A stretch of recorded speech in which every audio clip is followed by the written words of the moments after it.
All right, Rafael, my pleasure, my friend. I'm gonna start this by saying that you were the first MMA fighter that I met in real life when I was 13 years old. I went to the United States and I saw you. I was in Miami, I think, or something. I don't know if it was you, but I'm pretty sure it was you.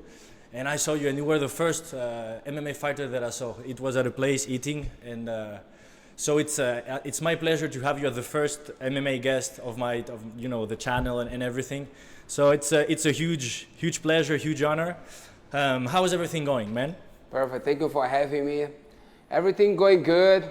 Coming off an injury on my knee, like my last fight, I injured my ACL and my meniscus, and healing up, but can't wait to be back on the cage. I'm eager to see you perform.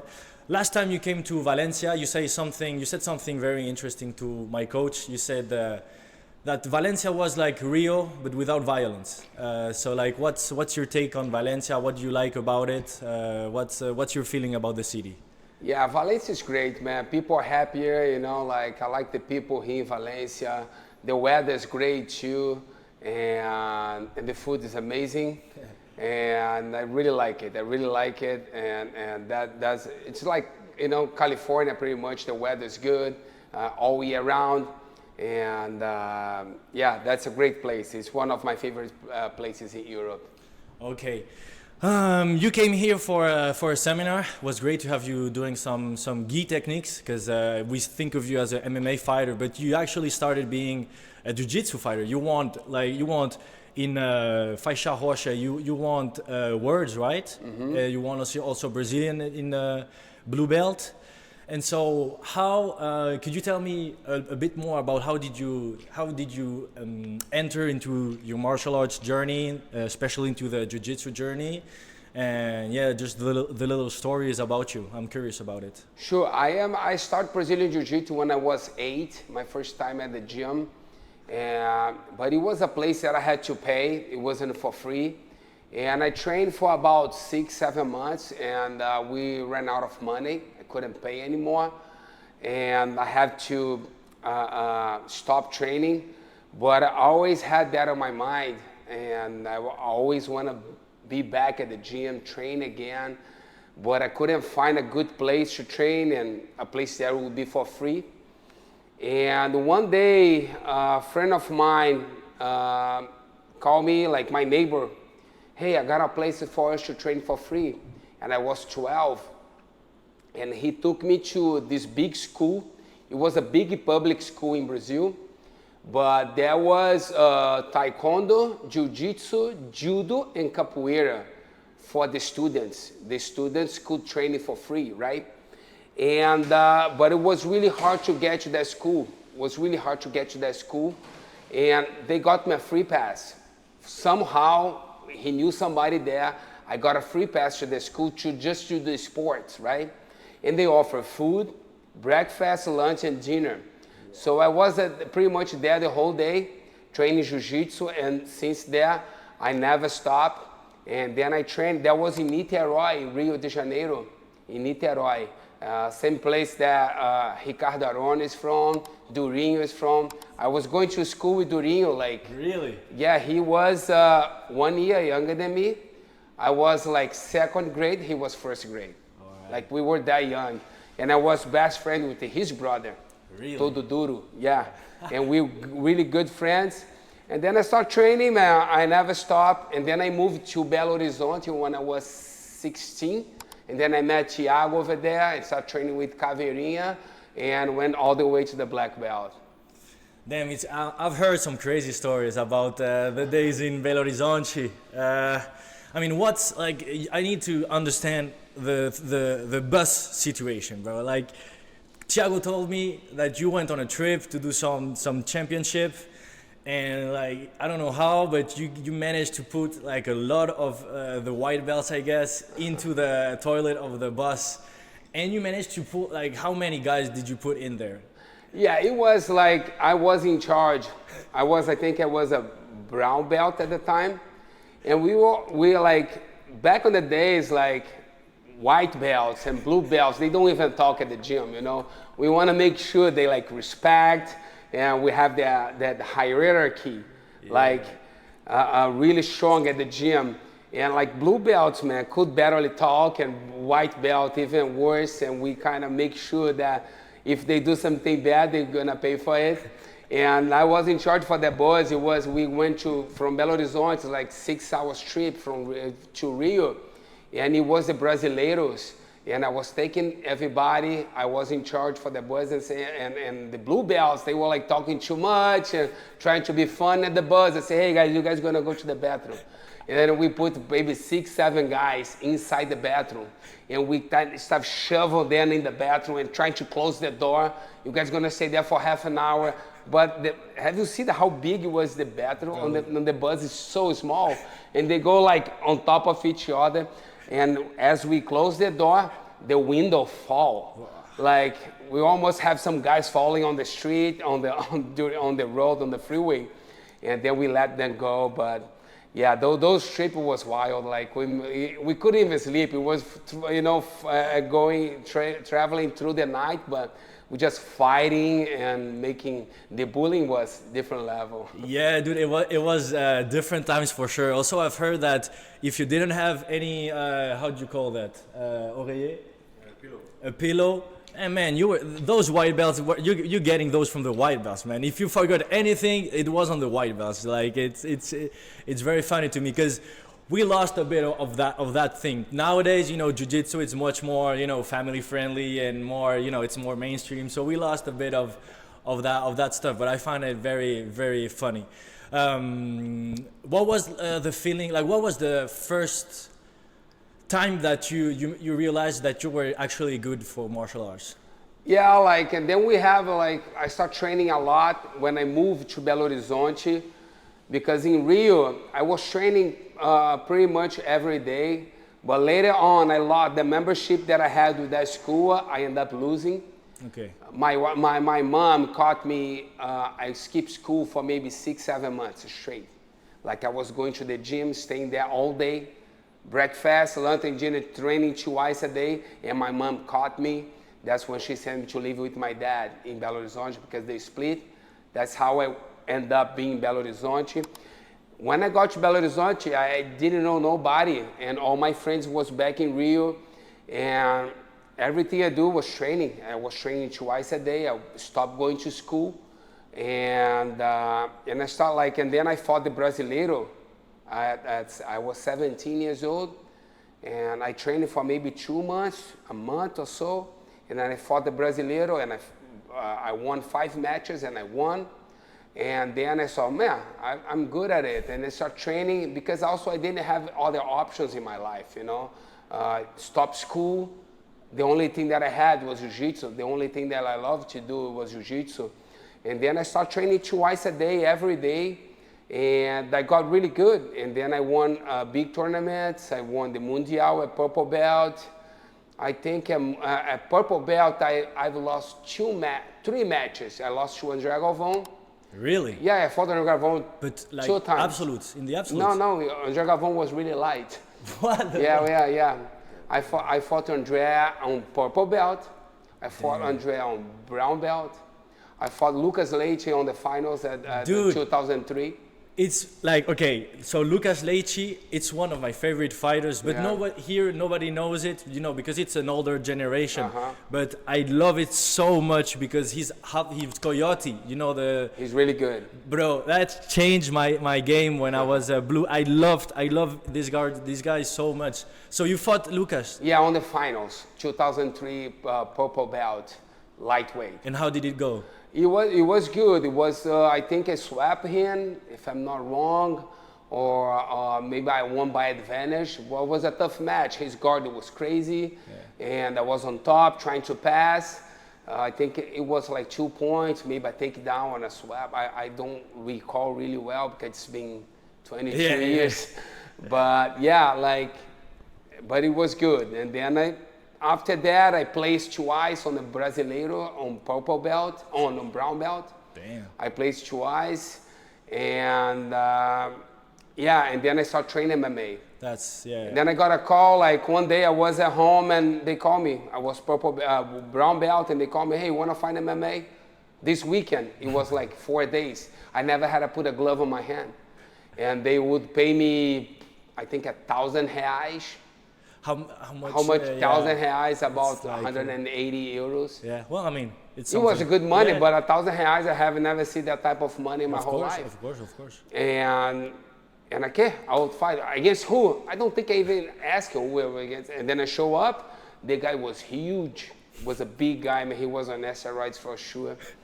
And we start the fight, and I took him down, and I was on side control, and they end the round with 3 minutes. The round's supposed to be 5, but It happened to me, it was on his hometown, so they want to Yeah. make sure he wins. I mean, it was a tough fight. I thought I won, but they gave it to him. But that's how I started my MMA journey. And I fought again 2 weeks later. I still had a black eye from the first fight. So it was, I start in, people ask me, have you done any amateur fight? No, that's how I start. Just like porrada. Porrada 100%, like got a call 4 days before, like something this day. If somebody mess up with your kid, with your girl, you're not gonna tell them, are you trained? Let me see you how much you weigh. You're gonna just fight. That's how was my mindset back on the days. Like, I mean, it's a fight, you know. I'm gonna go there. I'm gonna, fight that guy. And something that I really like, because it was very. One thing I really like about MMA, because it was very fair. I thought it was very fair. So it's me against you, with a referee over here, to intervene on something, but it's very fair, and that was something that I really liked it. Yeah, and do you like the animal feeling that you get from from MMA? Like the thing is, it's a real fight. You're there, and there's so much adrenaline going on and stuff. I don't know. It's a crazy feeling. And when did you start training with? Because I think you were a black belt also under Rafael Cordeiro. Yeah. For Muay Thai. Yeah. Exactly. So when did you switch to like that to Muay Thai, and when did you become like much more complete in your MMA career? Yeah, I remember when in all my MMA fights, sometimes you try to take guys down and you can. Yeah.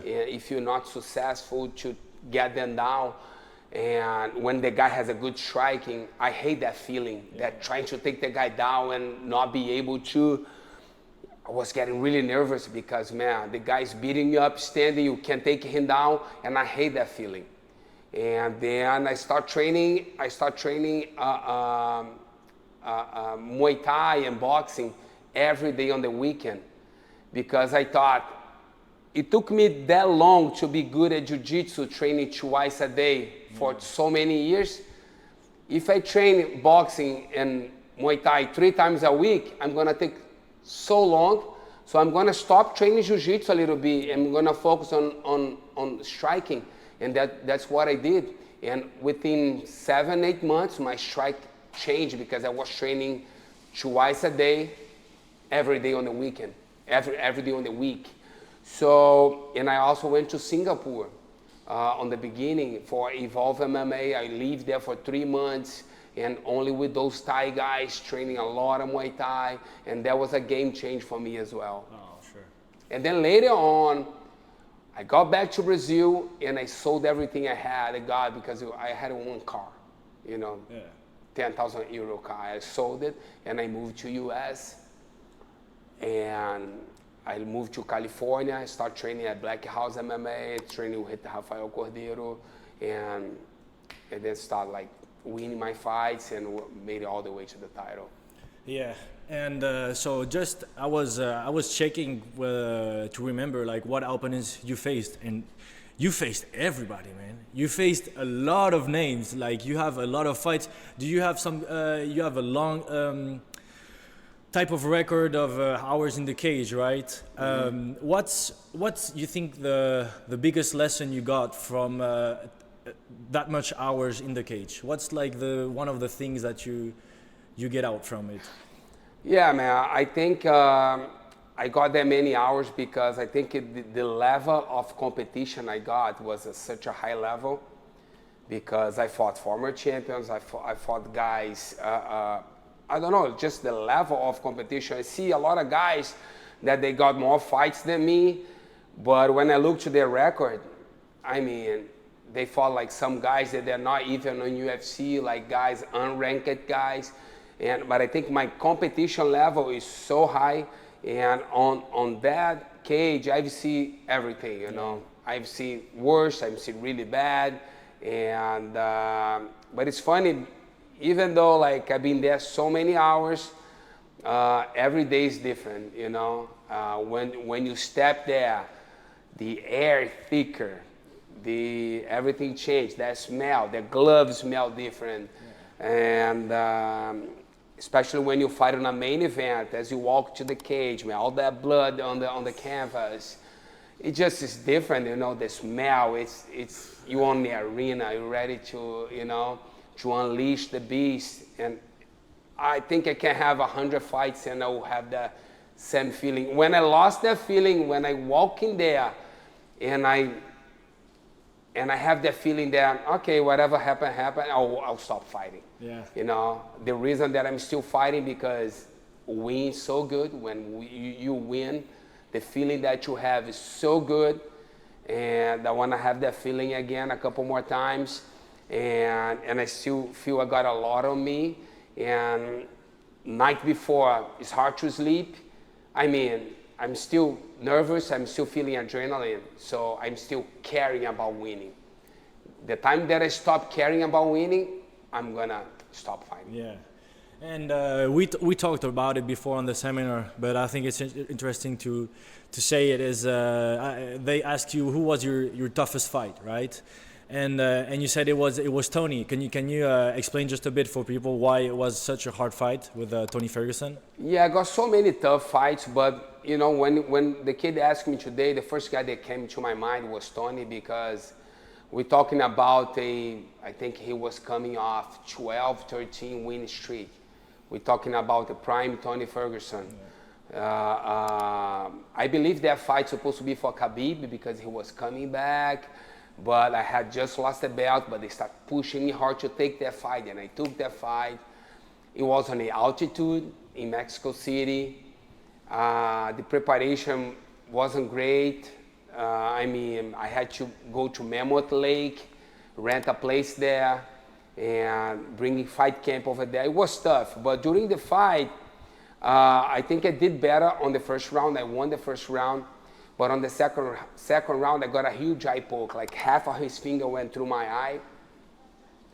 And, but I stopped, I couldn't see well. I was seeing two guys, but the whole crowd would start booing me because the crowd doesn't know what's going on, you know. And he had the crowd on his side because he's like half Mexican, right, and all of that.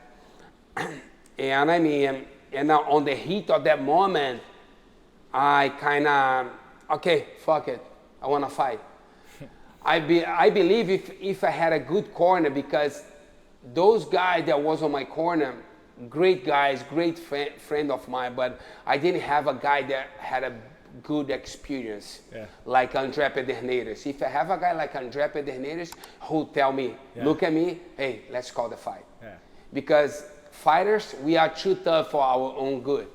You know, I had Felipe de la Monica, great friend of mine, but back on the days, he didn't have too much experience with MMA. I had Edwin Najimi. Oh yeah, Edwin was on my corner. Yeah. First corner. First time he was cornering somebody on MMA. Yeah, and I have a friend of mine from Brazil that when he saw the crowd, he got more nervous than I was. Okay. So, and then I was seeing two guys, and I say, okay, fuck it, let's keep fighting. I want to fight. I'm going to finish this guy. I had that on my mind. And then I lost the distance a little bit. He started catching me with a lot of jabs, and my other eye closed. And then I was seeing two guys throughout 4 more rounds.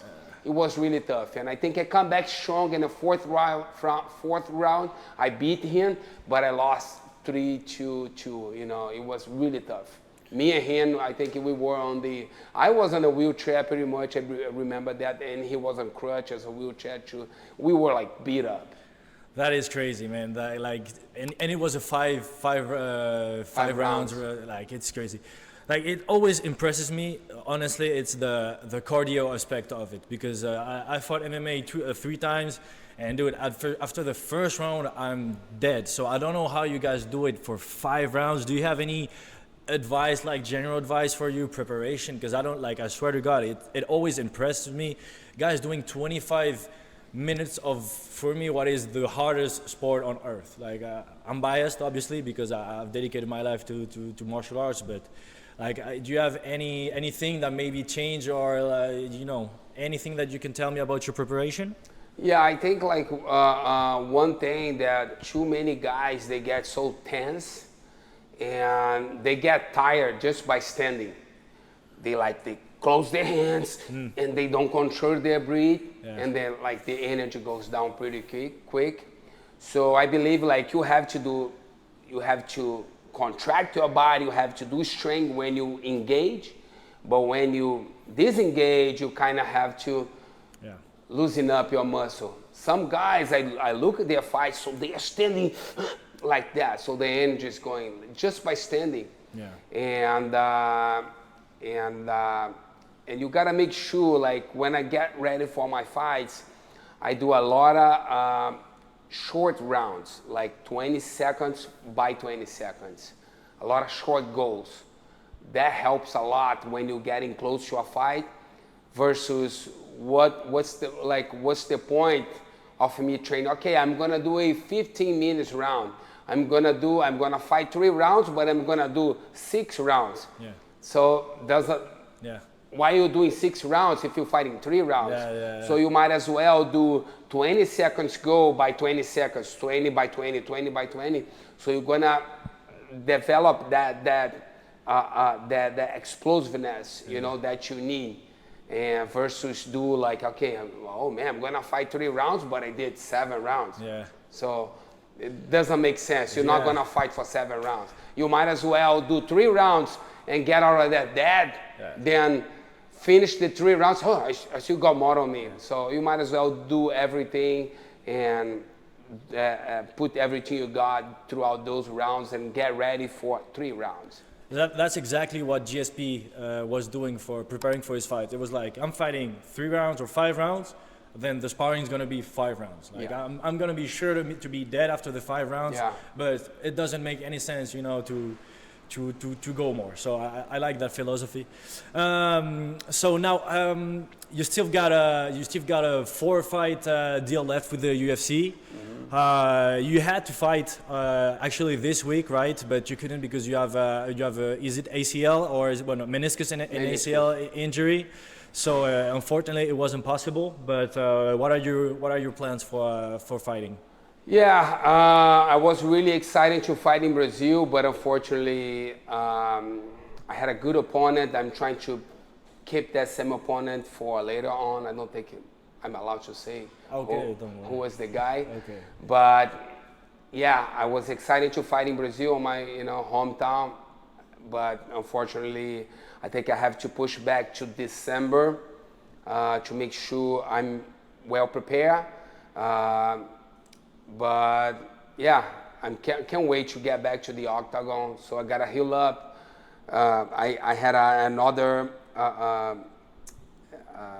meniscus cleanup, which it was easy, but still got 4 more fights on my contract. Want to make sure I finish my contract with UFC. I'm sure that the finish line is much closer than the start line. I'm sure about that. I'll be 41 in 2 weeks. It's crazy. I mean, I still feel in good shape. I still feel I got a lot on me, but I'm gonna make sure I compete at welterweight because at lightweight I wouldn't be able to do 4 more fights. No. If you tell me, okay, you got 1 more, you're gonna fight, for example, a big name. You're gonna fight Conor. You're gonna fight some big guy, Islam. But we gotta, we gotta make 150. I will do 1 more at 55. But that was it. But in order to do 4 more fights, I wanna do fights that make sense to me. Guys that has like 30 plus fights, I don't want to fight anybody with 20 fights, 18 fights. I got 49 fights on me. So I want to, make it fair. Some guys that my age course. and legends of the sport. That's what I'm looking for now. Do you have any names that you would like? Is there any fights that you would like to have? Yeah, there are some guys. I mean, Nick, I would love to fight Nick Diaz. Nick, I Damn. fought Nate. Yeah. Nick Diaz would be great. Who else? Is he still in the UFC though? Like I think so. I Okay. think he still got some contract. Nick would be a good fight, you know. I don't think Nate, and I don't think Nate would be good. But who else? Even Kobe too. Maybe a rematch with Kobe. Damn. I would be interested. Because we fought for the interim title back in 2018. It was a tough fight. It was a really close fight. But yeah, Okay. No, that's gotta think bad about some other Yeah. names, but I It's think these two alright. names come to my Yeah. mind. And talking about Brazil and the MMA scene, is there any guy that you are really looking forward as a Brazilian guy? Is there any Brazilian MMA fighter that you really want to see on the UFC, or that's actually on the UFC, but you're like cheering for him? Is there A anyone coming up guy or the guy already? coming up, or either? I mean, a guy in the UFC. A guy in the I UFC. mean, can't go. I mean, Pereira, he's doing great, man. I love him. He's Have you met really- him? I met him. Oh. It was funny because I was in UFC Rio with my kid, with my middle son, Yeah. and then he was. We got on backstage, right? And he come like he's huge, bro. Have you met him? No, bro. He's a fucking beast, man. His hips are that big. He's long. He's like an avatar. Yeah. And then he started walking towards me and said, really serious, like he got that face. Said, man, this guy, I'm here with my kid, what this guy gonna say, man? And he came, hey, much respect, you're a legend. And then I thought he would say something else, you know, but it was funny. My son, hey, Dad, man, he looked so scared when he walked towards you. I said, no, but he's a nice guy, and he's such a character, you know, he's so like organic. Yes. That's him, you know, he doesn't try to play a character. And it Yes. works so good for him. He's a great guy for the company, great guy, great champion, man. It's great.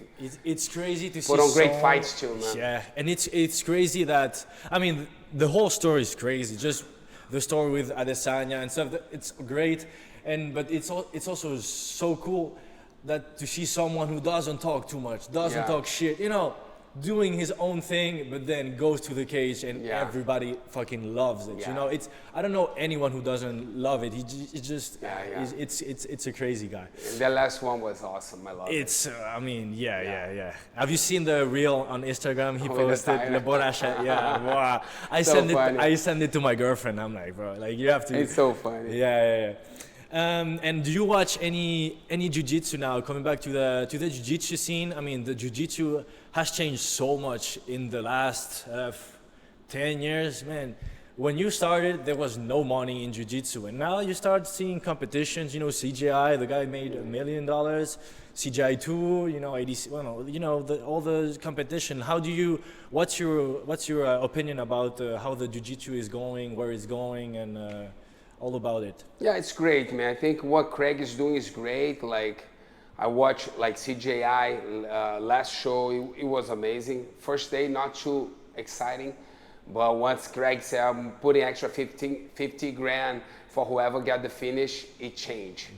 I mean, that's the jiu-jitsu everybody want to see. We don't want to see people out-pointing each other, playing points. That thing's so boring. Yeah. And I was telling. We were talking on the car on the way here, and I remember back on the days like 2003, 2002, 2001, like we were going to the Mundial at Tijuca Tennis Club in Rio, and like we were waiting for the Plumas, for the lightweight guys, for the featherweights. It was so much, you know, like scrambles. It was so fun to watch. And these days, the lighter guys are kind of boring now, and the bigger guys are fun, you know, to watch. But you know, it's so good because man, jiu-jitsu now people are paying, like they get sponsored. There's social media, and so it gives so much a lot of opportunity for people who you know want to live out of jiu-jitsu. You know, Of course. they can open academy, they can open a gym later on. It's great, man. So much, so good to see what jiu-jitsu has you know become. Sure. And if you could choose one technique, like what's your favorite go-to technique when like one technique, let's say, yeah, one technique, like what's one of your favorite techniques in jiu-jitsu? Or one, yeah. Yeah, I think like techniques that I've used in my fights.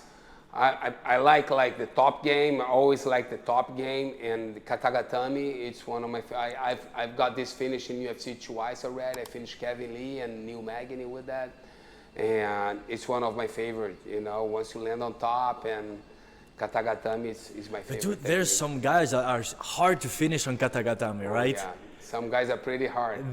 These guys. You know, I got some details in there, but these days, man, jiu-jitsu has changed so much, man. For example, we go to B-Team and we go like where there are high levels jiu-jitsu kids that they only do that. I mean, I got zero ego. I don't care if I tap or not, but like I want to get better and want to get good training. I don't want to get hurt. You can tap me 10 times. I don't care. I don't want to get hurt. Sure. And I see, man, hey, roll with this. This kid's a blue belt, and that kid give you such a hard time. Yeah, and I don't remember that back on the days. Like when the kid was a blue belt, he was like blue belt level. Yeah. These days, man, we get a blue belt. I mean, no gi. Yeah.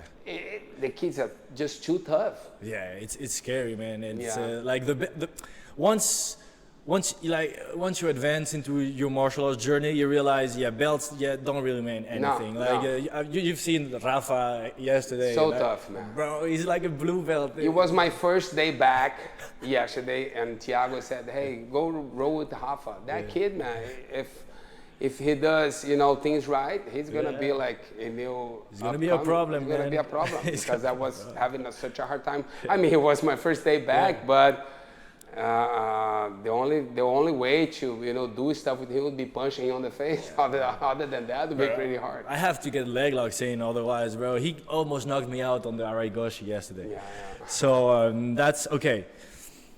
About your, I've heard some stories about your preparation for the jiu-jitsu in the old days.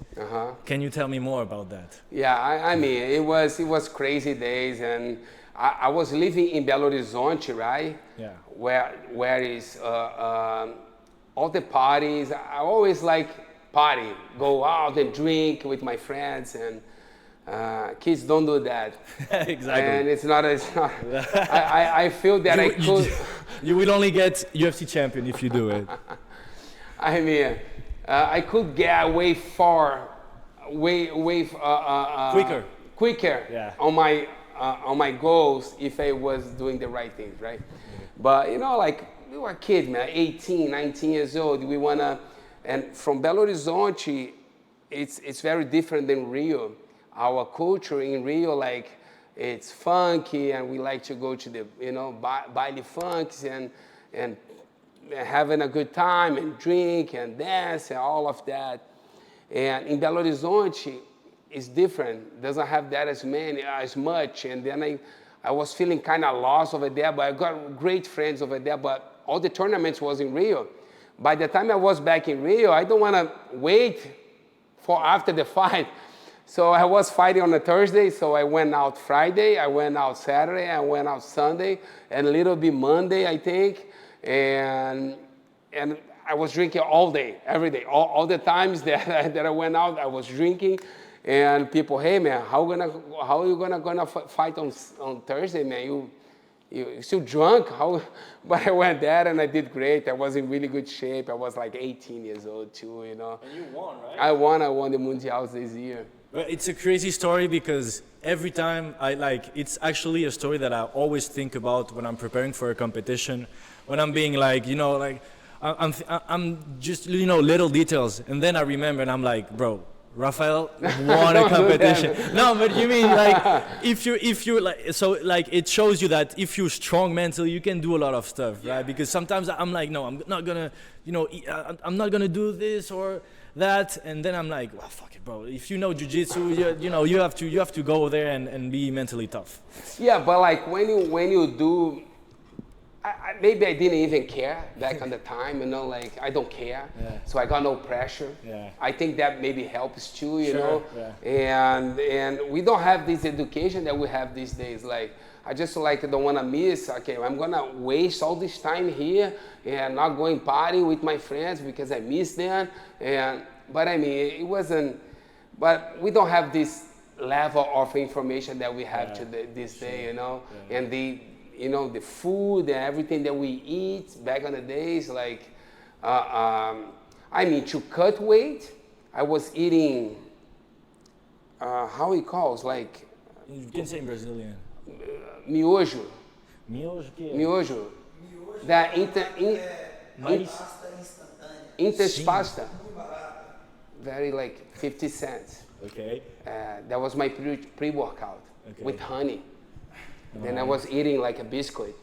Okay. I mean, the level of information was really bad. Yeah, That thing's so bad for you. I would not like, but I was eating that and going to tournaments and doing good. Yeah, that's crazy, man. Yeah, but like, yeah. But like going drunk, it's really crazy. Because you do one like. A No, I didn't drink night before. Okay, okay. 2 nights before. 2 nights before the But tournament. even like if I have a hard weekend, like, I go party a little bit. I go on Monday, man. I want to die. Yeah, but when you're 18, you don't even Yeah, care. that's like, true, that's 18 true. is so, and but that later on, I was pretty much held up kind of same lifestyle, and I started getting a lot of injuries. Oh. Because alcohol like dehydrates you. And then as I was 19, 20, I was having a hard time. I had a lot of injuries, and I said, man, I gotta change that lifestyle. And you Because changed. I change it because I wanna do good. I wanna be the best because I was going out, but I didn't skip training, and that was the bad thing. Like if you drink or do something, you gotta take a couple of days for you to recoup yourself, be back to your 100%. But I didn't want to miss any. I just want to leave, I get it. as hard as I could. Like I want to called- leave. I want to party. I want to train. I don't want to miss training. I want to train twice a day. But I feel that I could reach my goals. I could do better on brown belt. I could do better on black belt if I was with a better lifestyle, definitely 100%. I lost a little bit the momentum. After the purple belt, I lost a little bit momentum. So Brasileiro, I placed third. I placed third twice, 2004 and 5. And Mundial, I lost to Tarsis Humphreys. Remember him? He was a good guy from Alliance back in the days, but I beat some good guys before. I won 3-4 fights and I lost on the medal, but I didn't place. But Brasileiro I placed. I lost to Calazans. Oh. Claudio Calazans, remember him? Good judo. Yeah, incredible. Yeah, so I compete against all these guys. But once again, I could do better, But once I start training MMA, everything changed. Yeah. Once I met my wife too, and I was asking God, I need a good wife. Somebody, because all my friends, nobody called me to go to church. Hey, let's go to church. No, only parties and Oh, so you found God later in life. later in life. Yeah, Oh, interesting. yeah. Damn. So what's your favorite thing to do nowadays? You're a married man. You have a family. What's your favorite thing to do? What's like your best a typical like good day for you? What would it be? Man, as long as I'm with Dan, I'm happy. For example, I'm here for 2 weeks. We'll complete 2 weeks next week. I miss them so much. Everything like that I see new is not the same without them. Like I wish Dan could see it. But one thing I love to do is I got a trailer, a big ass string, and I hooked that trailer on my truck. And I just last summer in Texas, I drove from Texas to Miami. All the way was like 22 hours drive. But I mean, I drive 7 hours. find a good spot to camp, stay for a couple of days, and then drive another 7 hours next day. So it's a good fun trip. And then on the way back from Miami, we went to California, another 2 weeks trip over there through Colorado. It was fun. So on the trailer, we can really enjoy each other, be together. And do they do martial arts? No. The older one, he's a fighter, and he did wrestling in high school. My middle one, he plays soccer. He loves soccer. I mean, he was doing swimming. He was a good swimmer, but like all of a sudden he swapped. Hey, Dad, I want to do soccer. Yeah, as long as you involved with sport, I'm going to support you. Of course. Right? So many kids doing drugs and going on the bad way. And I want to make sure he's loving it. He's in love with soccer. And the little one, he's 7. He's more like me when I was a kid. Very strong personality, very stubborn, and he could be, I want to put him on martial arts. I train with him once in a while in my garage, show him some techniques, but nothing, only for fun. With the gloves, and we hit each other. I let him hit my face, and we play a little bit, but I want to put him in jiu-jitsu, but I want to make sure I open my gym first, so I want him to start with me. So that's the plan you have? We work on it. Since I moved to Austin, Texas, we've been working on a place, so we're going to get a place soon, and we're going to open the gym over there. Oh man, I want to travel to Texas one day, so 100% I will go there. Perfect. And okay, well, we're getting close to the end. I'm just going to ask maybe 1 or 2 questions. What would be, because you've been in the UFC for so long also, like you must have 1,000 stories, man, on the UFC. What's the craziest thing you saw, like one of the craziest nights, or you saw you remember? Yeah, when you finish your question, first thing came to my mind was when I fought Nate Diaz on the wings. It was very heavy, right? When it got really personal because we were after the weigh-ins, I think he tried to put his fist on my face and I punched his hand. And on the backstage, UFC usually put us some fruits over there, right? And then I was eating some fruits, and this guy with a hoodie came. I couldn't see his face. He was walking around the table, pretending he was getting some fruits, and he walked towards me and he pushed me. It was Nate. And things got pretty personal, and all the security came and separated us. But I got pissed. I was like, man, I'm gonna kill that guy tomorrow. And on the hotel, when we got to the hotel, it was me and 2 more guys walking towards my room. And you know when you have that feeling that somebody's following you? And I stop, I look back, there was nobody, and I see like behind the pole. I said, there's somebody there. I'm pretty sure I saw somebody there. And I was there for 2-3 minutes, and Nick came out of the pole. Like he was smoking pot, and he came out of the pole. Like, so what I thought, Nick and 2 more guys, 1 more guy, was trying to see which room I was, so they could knock on the door whole night or something. They was up to something. So I was on my way to my room, so that's what I thought. I'm Brazilian, man, you know. I say, man, why this guy trying, are they following me or what? Trying to intimidate me? I think they were looking to see where my room was, because they would call the whole night, they would knock on my door the whole night. Don't let me sleep, I will fight his brother next day. So they want to make sure I have a bad night of sleep, right? And that was crazy. And during the fight, things got pretty personal. And after the fight too, like his crew always around, you know, the hotel. Like he always walked with a big crew. But thank you God, nothing bad happened. All right. Well, I mean, there was you are now a married man, a happy man. Mm-hmm. So I'm not gonna ask the question about redheads, okay? Guys, I'm sorry.